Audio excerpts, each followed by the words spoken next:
사망사고는 음주정과 사범, 집행유예로 풀려났다.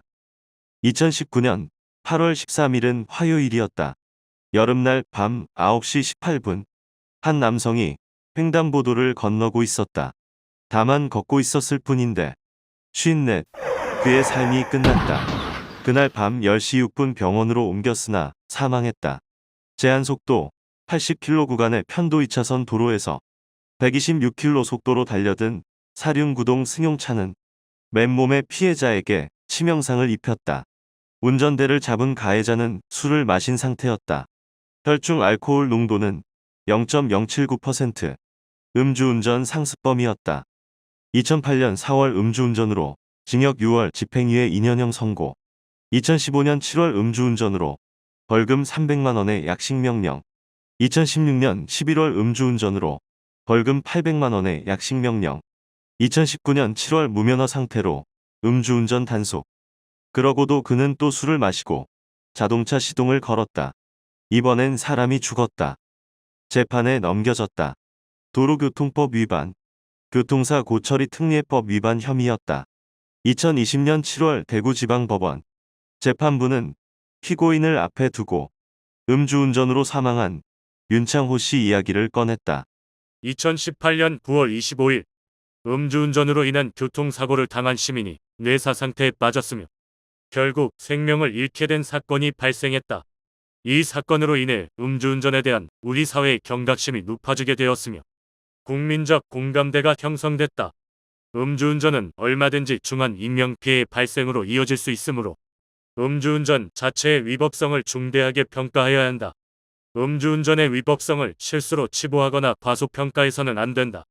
이러한 사회적 합의의 경과를 입법 개정으로 이어졌고 A4 한 페이지 달하는 분량으로 음주운전의 위험성, 도로교통법 개정으로 인해 강화된 처벌 규정을 읊었다. 그리고 선고했다.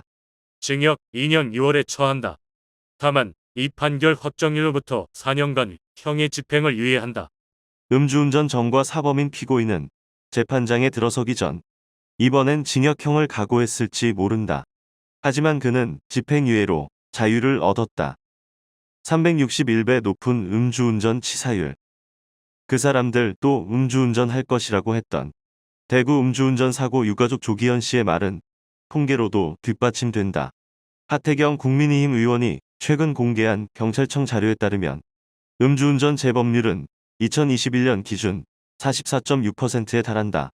7회 이상의 상습 음주운전 적발 건수도 2018년 866건에서 2021년 977건으로 증가했다. 일반 교통사고 치사율은 10만 건당 사망자 수가 5.6명이지만 음주운전의 경우 2020명이다. 음주운전 치사율이 361배나 높다. 그렇다면 음주운전으로 사람을 죽인 피고인들의 형량은 어떨까? 오마이뉴스 2018년 9월 25일부터 2023년 4월 8일까지 진행된 음주치사 사건 재판 판결문을 대법원 판결문 열람 검색 서비스를 통해 일일이 찾아냈다. 시작점은 음주살인으로 사망한 윤창호 씨 사건이 발생한 날이다. 종료점은 스쿨존에서 음주살인으로 사망한 배승아양 사건이 발생한 날이다.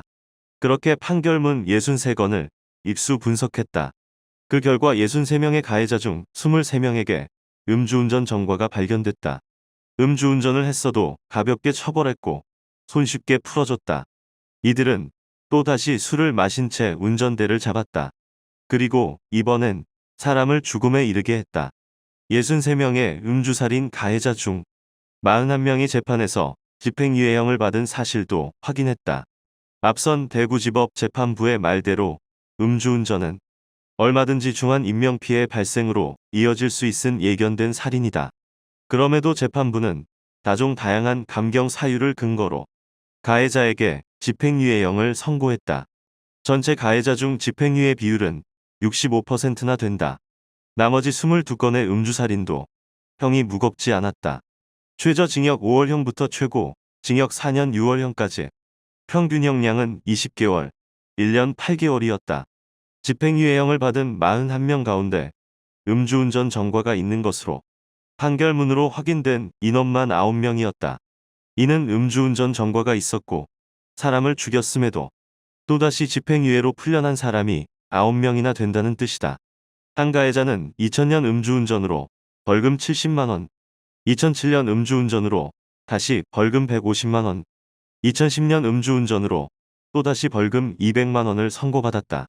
2018년 가해자는 술을 마시고 자동차 시동을 걸었고 걷고 있던 피해자를 치어 죽였다. 재판부는 벌금형을 초과하는 범죄 전력이 없고 2010년 이후 처벌받은 전력이 없다며 연로한 부모와 지적장애가 있는 누나를 홀로 부양하고 있다며 징역 1년에 집행유예 3년형을 선고했다. 유리한 정상을 언급하기 전 재판부는 늘 강조했다. 음주운전은 중한 인명피해가 발생할 수 있다는 사실을 인식하고 이를 용인한 채 범행에 나아가는 것이나 다름없다고, 실제로 그 위험이 현실화되기까지 하였으므로 비난 가능성이 크다고, 피해자를 사망하게 하는 돌이킬 수 없는 중한 결과를 야기했다고, 그리고는 감경사유를 내세워 가해자의 형을 감해줬다. 제1 윤창호법 시행 이후 집행유예 비율 도리어 늘었다. 합의금을 받아줄 유족이 없어 사회단체에 1000만 원을 기탁한 것도 감경사유가 됐다. 가해자 가족이 재범 방지를 다짐했다고, 가해자가 범행을 인정했다고 깎아주었다. 심지어 음주 전과가 있는 것도 감경 이유가 됐다. 지난 음주운전에 대한 형이 벌금형에 그쳤다고, 집행유예형을 받았다고 형을 감해준 것이다.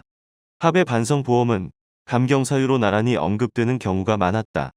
피해자 유족과 합의했고 진지한 반성을 하고 있으며 가입해둔 보험이 있어 피해를 일부나마 구제할 수 있다고 선처했다.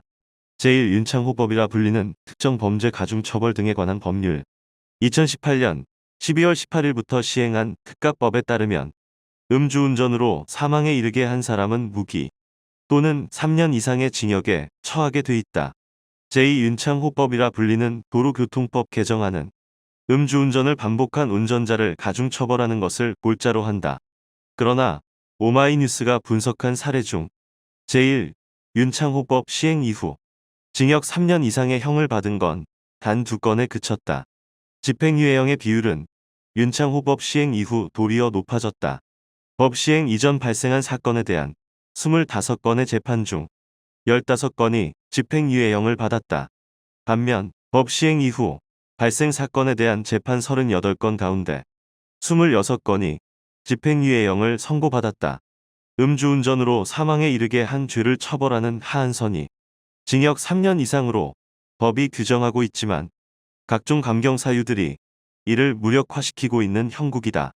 실질적으로 집안의 가장이어서 아이가 희귀병을 앓아서 전과가 미약해서 음주운전을 하지 말아야 할 사유는 오히려 감경사유로 둔갑했다. 게다가 피고인들은 사고를 낸 후 차를 팔고 음주운전 근절을 다짐하는 반성문이 형을 감해준다는 사실을 너무나 잘 알고 있었다. 그리고 그들은 그렇게 무사히 사회로 복귀해 다시 술을 먹고 운전대를 잡았다.